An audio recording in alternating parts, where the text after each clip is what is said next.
Chord wise, it's standard chords that I use. I use the C, then I go G, B. But how I emphasize that G with a B bass note is I hit the bass note first and then strum the chord. So I'll do it from C to the G, B.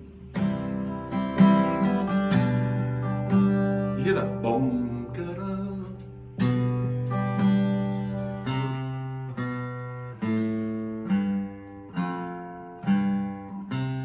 That's the bass notes of the chords there.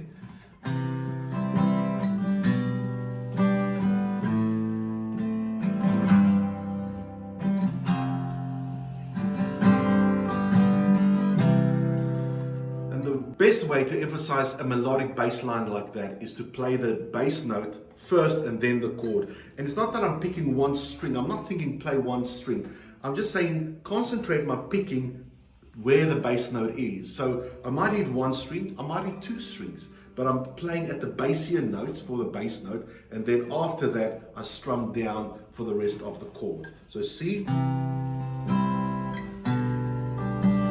Just looking down, I've noticed that I play two strings when I hit the bass note. So when I hit that B, I'm actually hitting the D note under it as well.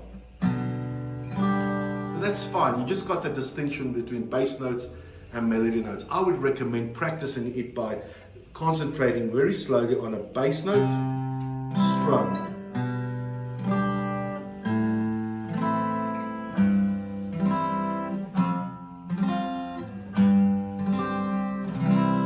That way you'll get used to distinguishing between bass notes and the chords.